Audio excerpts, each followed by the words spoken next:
Yeah, I'm back. Yep, we're going to talk about birds and dinosaurs once again. Feathered dinosaurs.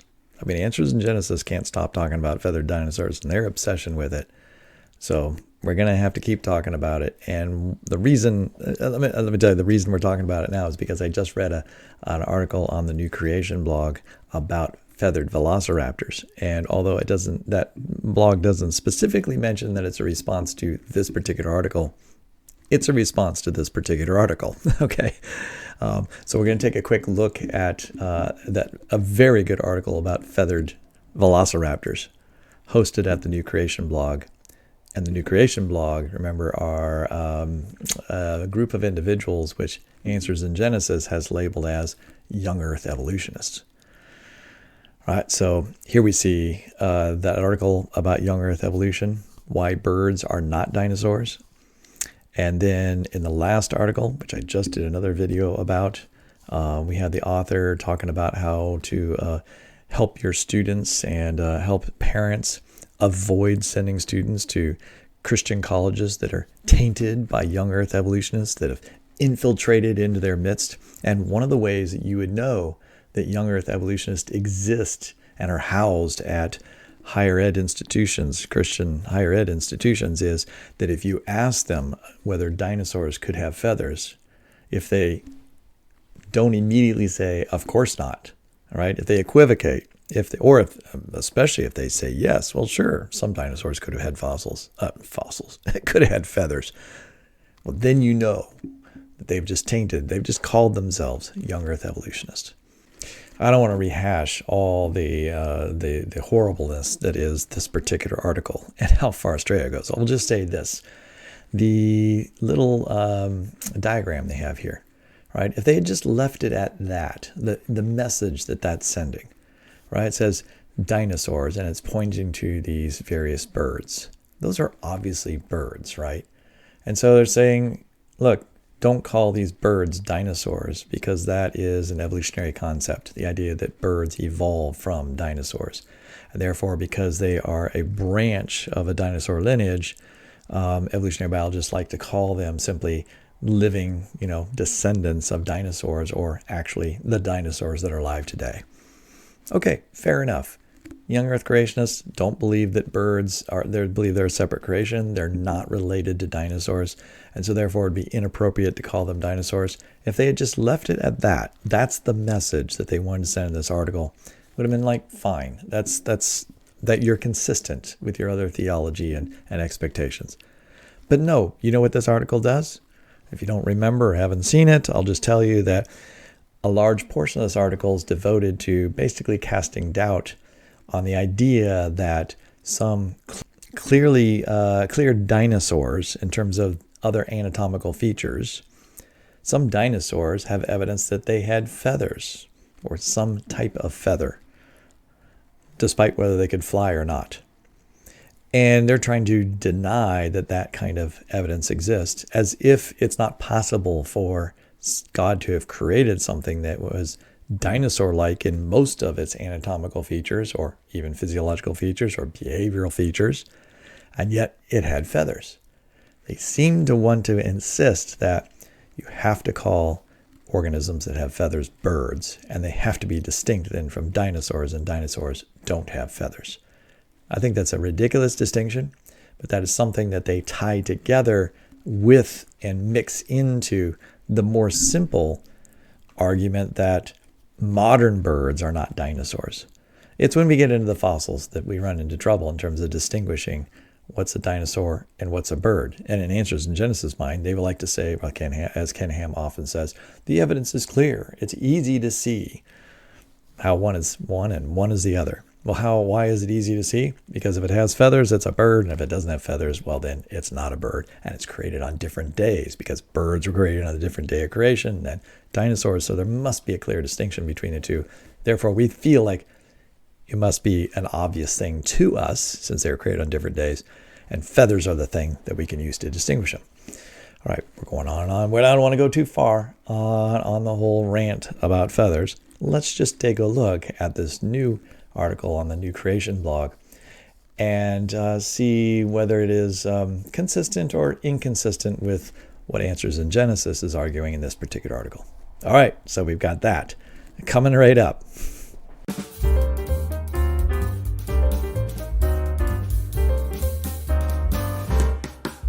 Okay, here we are. We're at the New Creation blog, and the New Creation blog is sponsored by the folks that are behind the documentary Is Genesis History? The New Creation blog is mostly articles written by, I'll say, a younger generation of creation scientists. Typically students, graduate students, undergraduate students who are interested or have been interested in young earth creationism. And they're working alongside more established young earth creationists who have allowed them to take some of their articles that are written in other places and, I say, summarize them I would say, put a new spin on it would be the wrong way of putting it. Reorganize those articles in a way that I think is more directed toward a younger audience, an audience that may not understand creationism very well. And maybe sometimes put them in a broader perspective, take older articles and put them in a different, I guess that's what I mean by a new perspective, into a modern perspective. And I really enjoy reading the articles here. I find them very refreshing, very informative, and often very introspective about the world of young earth creationism. So this is a must-read place for me in terms of learning about creationism. Now, the thing is, the New Creation blog, most of these authors have been deemed to be, by Answers in Genesis in this recent series about young earth evolution, they have been cast as members of this sort of new movement within young earth creationism, which they call young earth evolution.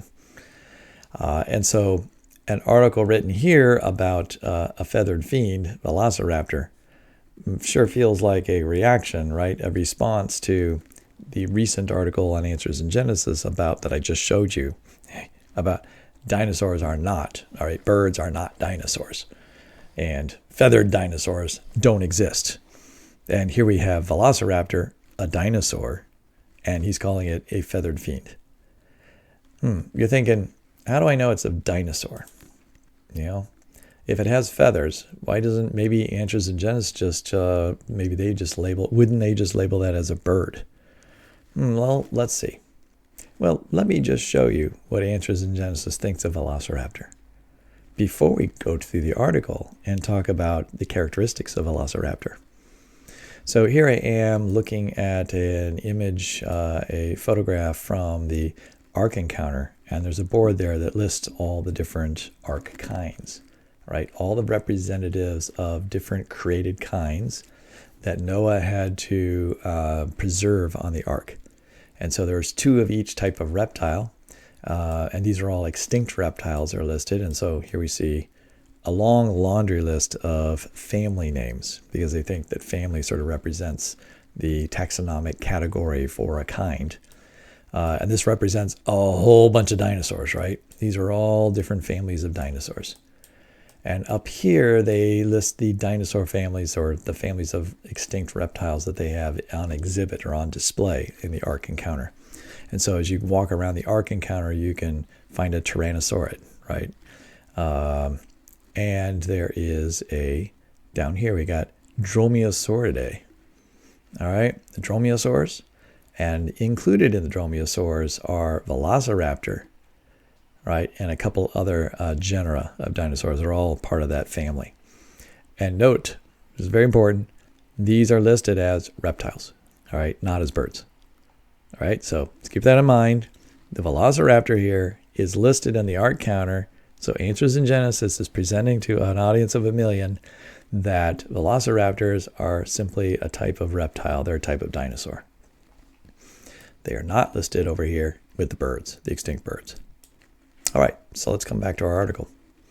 Velociraptor, a feathered fiend. On April 18th, we celebrate Velociraptor Awareness Day. Right? Velociraptor, yes, became a household name when Steven Spielberg introduced it to the world in 1993, right, in Jurassic Park, the original Jurassic Park.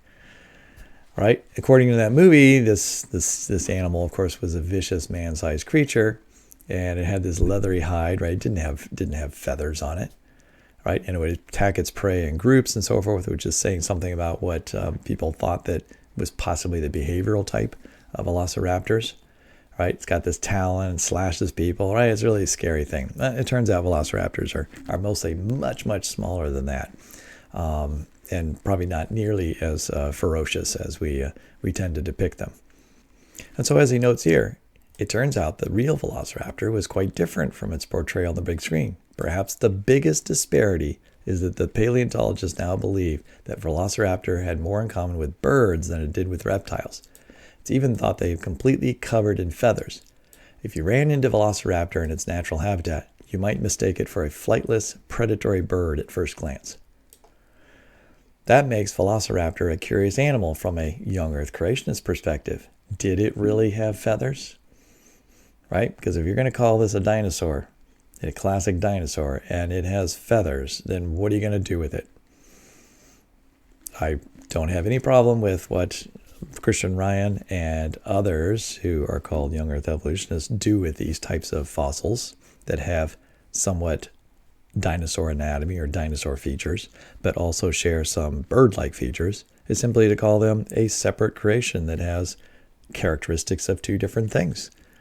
But that's not good enough for Answers in Genesis. There has to be a clear distinction. There's birds and then there's dinosaurs.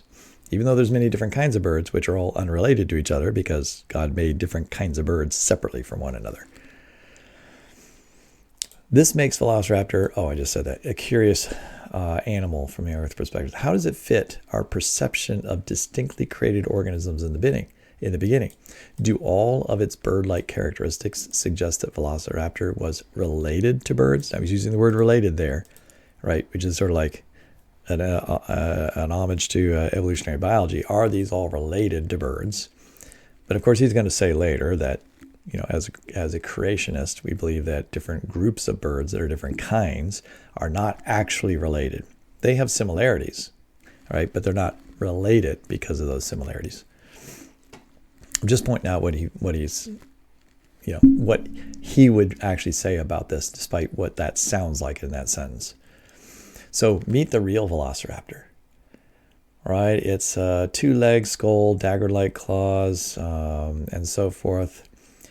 So just how bird-like was Velociraptor's skeleton? That's what we really want to know. The first Jurassic Park film alludes to the bird-like qualities of Velociraptor.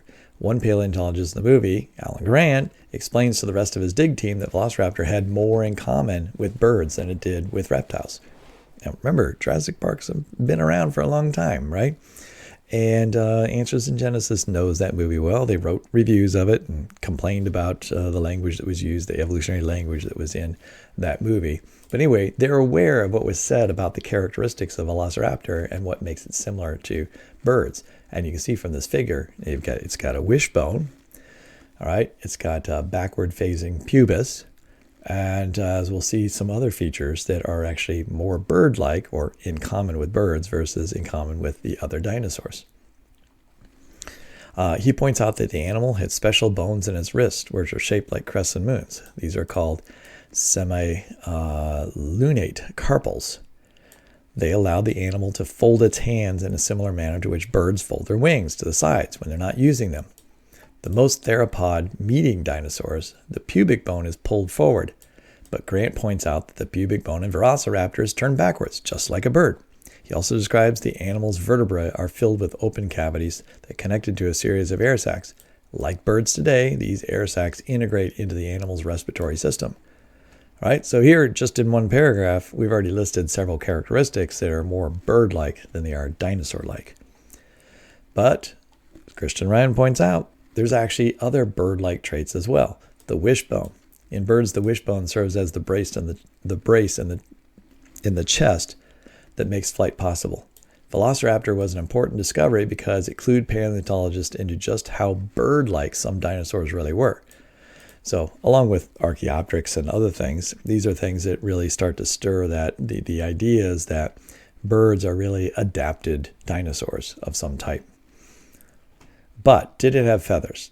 That's actually the big question, because again, I'm going to point out that Answers in Genesis has just been mentioning many, many times that you need to ask people whether they believe dinosaurs had feathers, because if they say they had feathers, then they're somehow fallen under the spell of evolutionary biology, and this is a bad thing that's creeping into the church and into creationism. And so they make a huge deal about the feather thing. So of course we have to discuss the feathers. But did it have feathers? Did Velociraptor have feathers? Remember, I just showed you that Answers in Genesis lists Velociraptor as a dinosaur, as a reptile. They do not list it among the birds, but they say, and they just said just recently, just a week ago, all right, that dinosaurs don't have feathers. Right? Every time somebody suggests that there's a fossil that has feathers, they try to argue away the evidence for that. Right? And they have a brand new paleontologist, PhD paleontologist, on their staff, and she has written an article about how dinosaurs don't have feathers. Right? And she's argued the case against evidence for feathers on any dinosaurs. And of course, there are some ancient fossils that have some dinosaur features but are covered with feathers, and she just calls those birds. Answers in Genesis is saying Velociraptor is not a bird, and therefore it can't have feathers. So did it have feathers? So here we have the New Creation blog, and they're asking the question, did Velociraptor have feathers? There is substantial evidence showing that Velociraptor and its kind had feathers. In 2007, and we're not talking about substantial evidence just from this past year or the past couple of weeks. This is stuff that Answers in Genesis should be fully aware of. They have a PhD paleontologist who wrote an article about feathered dinosaurs, or lack of feathered dinosaurs. One would hope that she had done some research on the topic and could write authoritatively about that for Answers in Genesis. That was a big article. It was written for their research journal, basically to establish the fact that dinosaurs don't have feathers, so that they could write these other puff pieces and public pieces to continue this whole thing about how don't fall under the spell of dinosaurs and feathers. Okay, in 2007, scientists reported a forearm bone from Velociraptor with a series of regularly spaced bumps. Right, the bumps are where the quills for fairly large feathers would have been attached, not just a little fuzz. Each is approximately 4 millimeters apart, corresponds to those seen in modern birds. All right, so it has the appearance like modern bird forearms. We call these feather attachment points quill knobs. A closely related species described in 2015 has feathers along its arms forming wings and running down its tail. Now, this particular species is not a velociraptor. What Christian Ryan is pointing out is there's another dinosaur-like bird, and you can quibble about exactly if it's more dinosaur or more bird, because it has a lot of mixtured features too. But nonetheless, it clearly has feathers. And in this case, the feathers are very obvious in the fossil. And what does Answers in Genesis do? They toss that specimen in and they say, it's a bird, right? Because it has feathers. And, Christian Ryan's very doing a smart thing here. He's pointing out this particular fossil, which he doesn't mention that Answers in Genesis calls a bird, but nonetheless, he's pointing out that particular fossil has the same indentations, right? It's got the same quill knobs running down its arm. So even though the feathers aren't there in the Velociraptor sample, they have the same knobs where the feathers would be attached as this other thing that other people are calling a bird. So it's about the same size as Velociraptor, giving an idea of what the Velociraptor might have looked like in life. From this, we deduce that the most likely conclusion is that all dromaeosaurs had feathers, until evidence arises to suggest otherwise. In other words, there's more fossils found with feathers of this particular type or family of dinosaurs than there are without any feathers. And even the ones that don't have clear evidence of feathers, direct evidence of the actual feathers themselves, have like the quill knob points showing that there were feather attachments there. Christian Ryan's very clear. There's substantial evidence showing Velociraptor and its kin had feathers. All right? Answers in Genesis says it's a reptile. Here we have another creationist saying it clearly had feathers. So there's some that we're going to be at odds with each other clearly here. Did Velociraptor use its feathers? All right, yes, but not for flying, all right, for other purposes. Was Velociraptor a bird ancestor? As expressed above, Velociraptor can be seen as a mosaic form. It possesses a variety of bird-like characteristics, including feathers, a backward-pointing pubic bone, a wishbone, and semi-lunate carpal bones in its wrist, enabling it to fold its wings, much like modern birds do. It was probably warm-blooded, as implied by the presence of feathers, but it also had features reminiscent of reptiles, including a beakless jaw and a long, bony tail. These and other discoveries have led conventional evolutionary biologists to link Velociraptor with the evolution of birds from reptiles. It's important to understand they do not think that Velociraptor itself was a direct ancestor of modern birds. Nevertheless, it's thought to represent what the alleged ancestor of all birds might have been like. This is a really good article in the sense that the way he's describing this is he is accurately describing the sense in which evolutionary biologists would describe this. They don't say that Velociraptor is the direct descendant of modern birds. In fact, all evolutionary biologists view Velociraptors and the raptor lineage as a side branch from very early on in dinosaur lineages, of which another lineage, a related lineage, became the modern birds. But this particular lineage evolved throughout into the Cretaceous and eventually went extinct and left no descendants. There are no descendants of the Velociraptors today. So you can't say that birds today are Velociraptors because they're not descendant from Velociraptors. And he's carefully pointing that out, right? It's important to understand that they do not think that Velociraptor itself was a direct ancestor. Now, Velociraptor can give us clues, potentially, about the nature of feathers on dinosaurs and how some different dinosaur lineages evolved feathers for different purposes, not just flight. Is this correct? To find out, we must examine the evidence. Velociraptor is far from the only dinosaur to possess features of both birds and reptiles.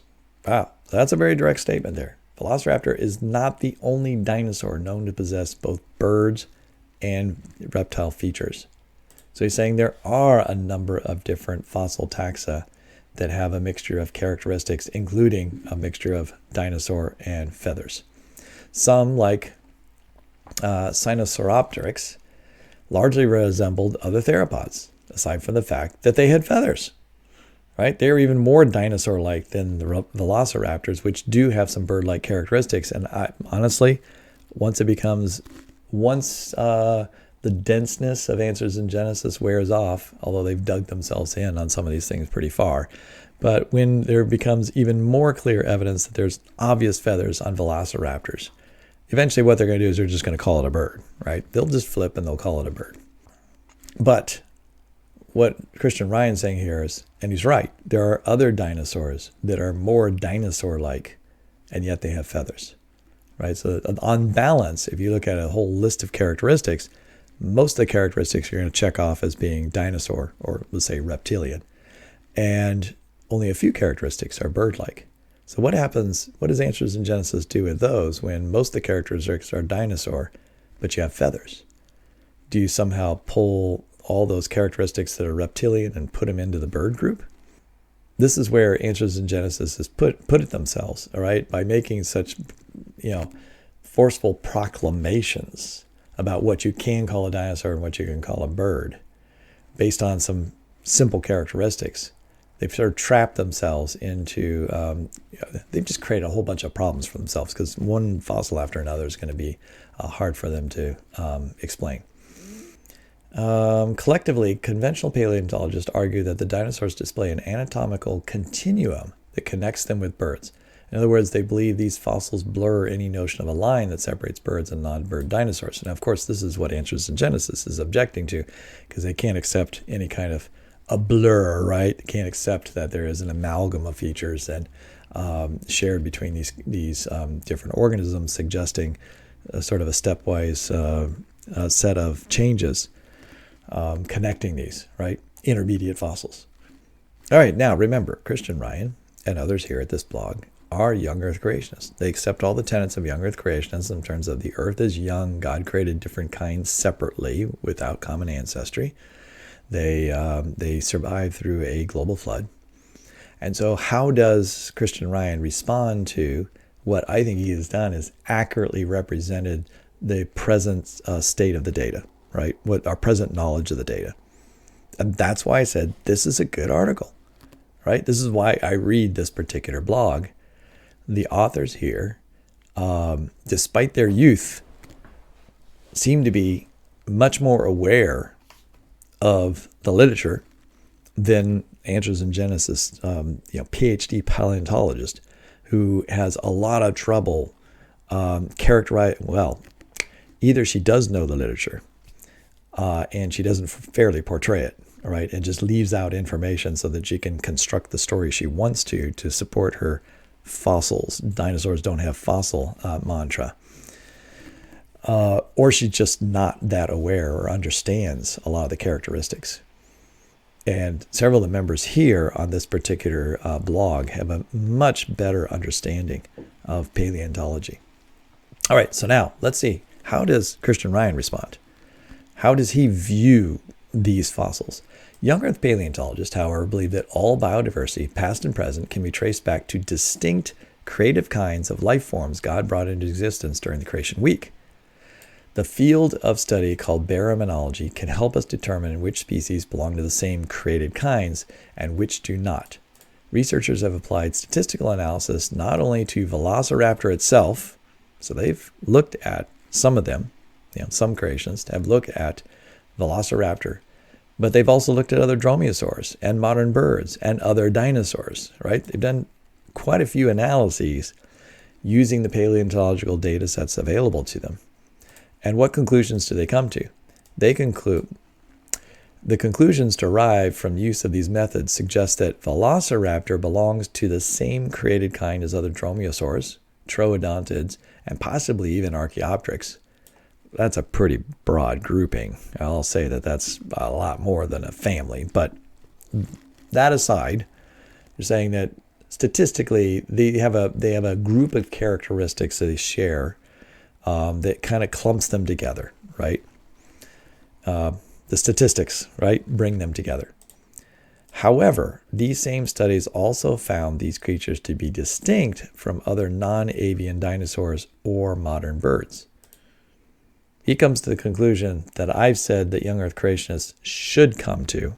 It's the most logical conclusion given their base set of assumptions that they feel like they have to hold, right? There's no common ancestry. God created separate groups. We should be able to identify those groups as natural groups in some way. There should be distinctions between them. And so he's saying in these analyses, what they get is here's a bunch of different non-avian dinosaurs. Interesting use of word there, non-avian dinosaur. And he's using the conventional language about dinosaurs actually here. And so non-avian dinosaurs, so they're all grouped as one very large group, which he would understand there's groups within that group, right? There are tyrannosaurids and there are sauropods, right? And there are triceratops types.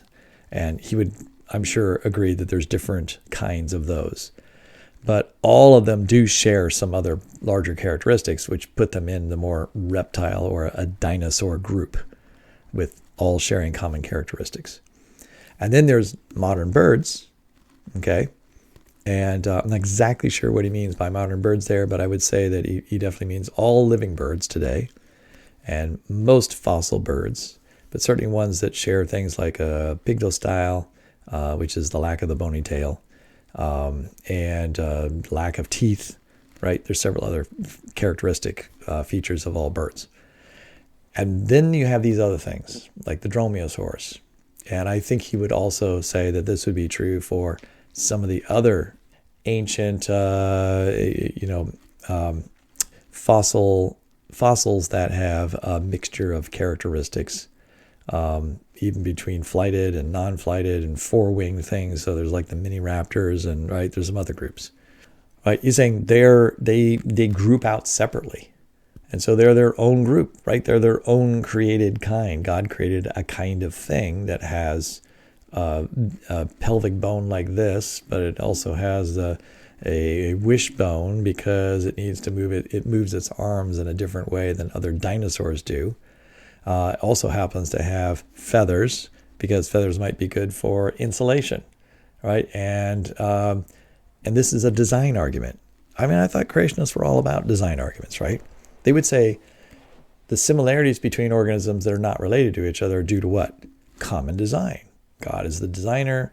He used the designs from one organism and used portions of those designs to make other organisms because those things had purpose, right? There's an environment, and these particular characters suit this environment. I'm going to make a creature that has these characteristics as a package that's a great package for that environment. Maybe that great package involves a dinosaur-like anatomy, but with feathers.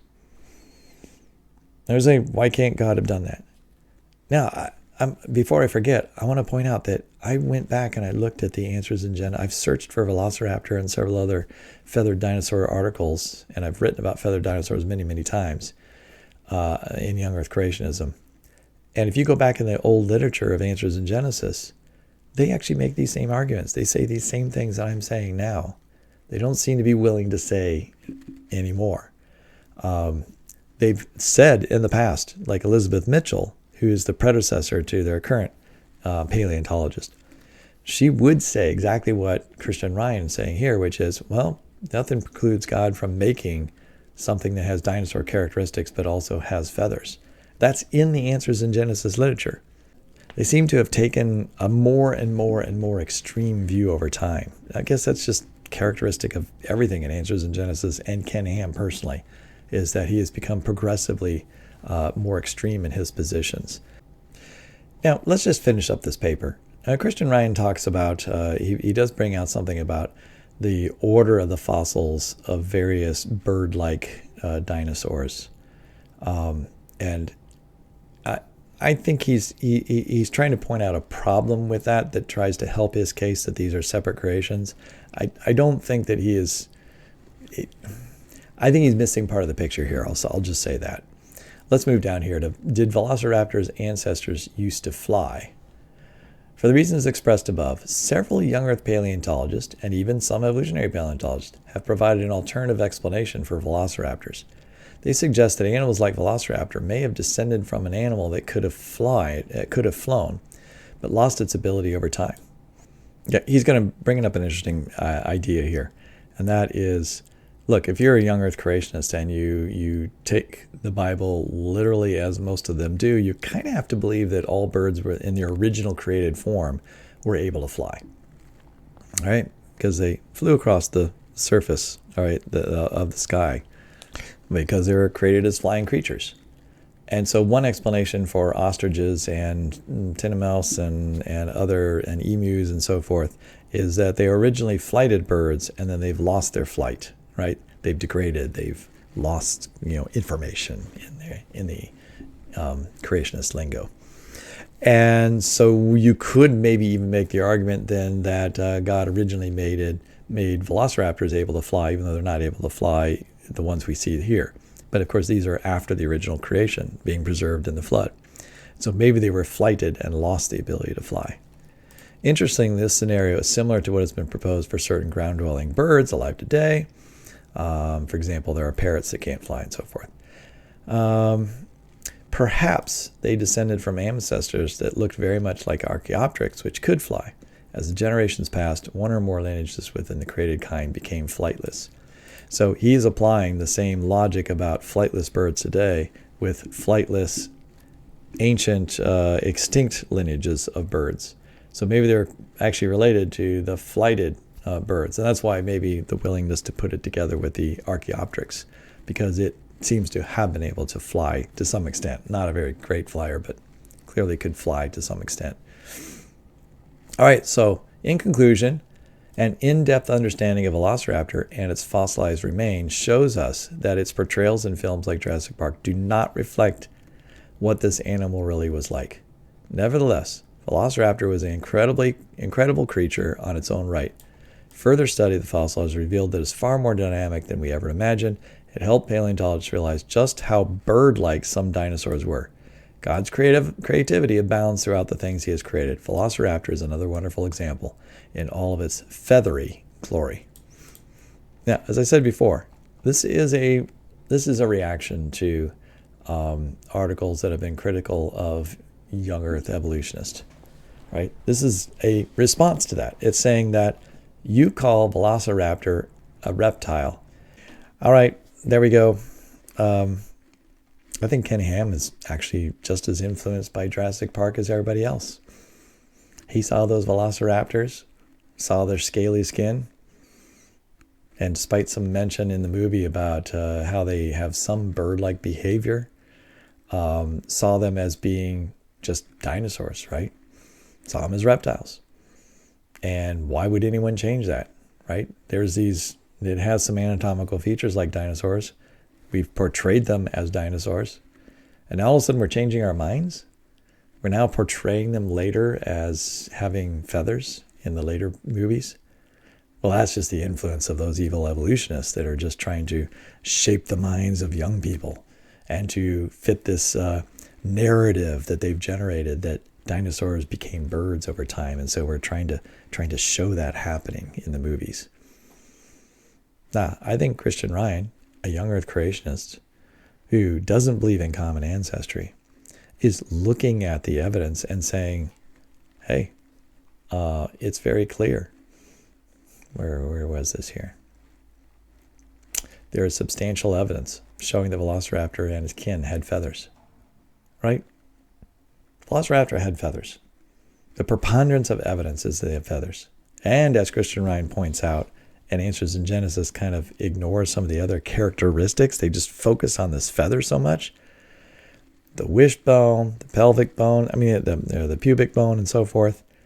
Bunch of other characteristics make velociraptors probably more like a bird. If you just have, again, you have your checkbox of characteristics. You pick out 50 characteristics. You're probably going to check more boxes for birds than you are for dinosaurs. And so that's what I appreciate, again, about the New Creation blog and the writers here, is that they are earnestly trying to understand the data, look at the data, understand what it means. They're reading the evolutionary biology literature, so they understand the arguments made for how to interpret this. And they, through their convictions, are saying, what is another way we could interpret this? And they come up with another way to interpret it is common design. God used design elements to make velociraptors, and they have characteristics of both dinosaurs and birds, but they're separately created, just like T-Rex is separately created from a Triceratops, right? They're not related at all in young Earth creationist minds, but they're willing to call them both dinosaurs, and they'll say that that's common design, if similar features. All right. So I just think the whole thing is kind of ridiculous that Answers in Genesis would be so adamant about calling folks like Christian Ryan and others. He hasn't directly called Christian Ryan this, but Christian Ryan's part of that camp. Calling especially young people out and calling them young Earth evolutionists or people who believe in young Earth evolution. He knows that's a tainting term, right? He knows that's a pejorative word to use. To label somebody who's a creationist as an evolutionist is to basically, in a way, out them, right? Even though they're not being outed even though they're not actually evolutionists. But you're tainting them with this word that's going to follow them as being evolutionist. When what they want to do, all right, is to be young Earth creationists that are supporting a model of not common ancestry, but of God's creating different kinds. It's going to make it hard for them to get jobs. It makes it hard for them to publish in different places.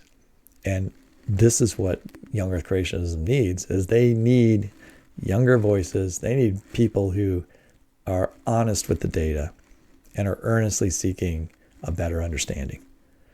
And it's just sad that Answers in Genesis is tightening the screws on everybody that they have deemed to be I'm going to use the word heretics. They have deemed to be dangerous to the young Earth creationist movement. In my mind, it's Ken Ham that's dangerous to the future of young Earth creationism, and these people are the future of young Earth creationism, which is why I've called them the new creationist. That's my term for them, which I much prefer over young Earth evolutionist. All right, yeah, that's it. Told myself I'd just like make a little quick video, and of course, I don't know how long it's been, but it's been way too long. So, talk to you later. Bye-bye.